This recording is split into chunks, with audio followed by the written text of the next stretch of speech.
2025 সালের প্রথম দিন অর্থাৎ বুধবার সপ্তম কমল কাপ ক্রিকেট টুর্নামেন্টের উদ্বোধন করা হয় আমতলী স্কুল ময়দানে। সেখানে উপস্থিত ছিলেন বিধানসভার উপাধ্যক্ষ রামপ্রসাদ পাল সহ অন্যান্যরা।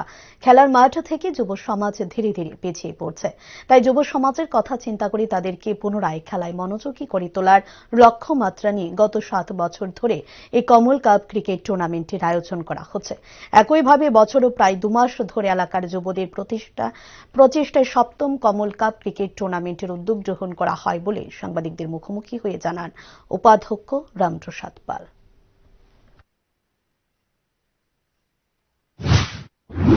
শুরু করেছিলাম আজ থেকে 7 বছর আগে, যে আমরা দেখতে পাচ্ছি এখন যে বর্তমান যে যুব সমাজ, আমরা এক সময় যুব বয়সে আমরা সবাই খেলার মাঠে থাকতাম, পড়াশোনার পরে আমরা খেলাকে বেছে নিতাম, খেলার সাথে যুক্ত থাকতাম।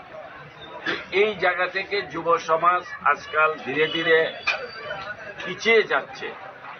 বিশেষ করে আমি আমার এলাকার কথাই বলছি। আমার এলাকার মধ্যে এইরকমই যে যুব সমাজ তারা পড়াশোনা ফাঁকে তারা খেলাতে আসতে চায় না, বা পড়াশোনা শেষ করে খেলার সাথে যুক্ত থাকবে, সেখানে তাদের একটা অনীহা একটা ভাব থাকে। তো সেটাকেই আমরা লক্ষ্য করে এই খেলার আয়োজন করেছি। আপনারা হয়তো জানেন, এই খেলাটা করতে গিয়ে আমাদের ছেলেরা প্রায় 2 মাস আগে থেকেই এই কাজ শুরু করে। অর্থাৎ এই এলাকার যত যুব সমাজ ছেলেরা আছে সবাই তাদের স্বইচ্ছায় এখানে কাজ করে।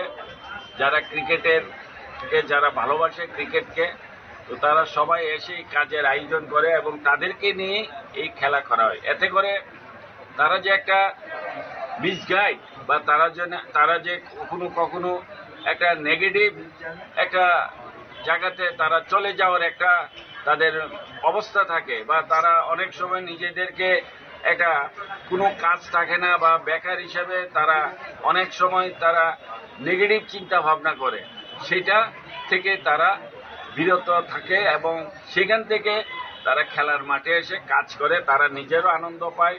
এবং এত বড় একটা খেলা, যেটা নর্থ ইস্টের মধ্যে সারা জাগানো খেলা আমরা বলতে পারি টেনিস ক্রিকেট টুর্নামেন্ট,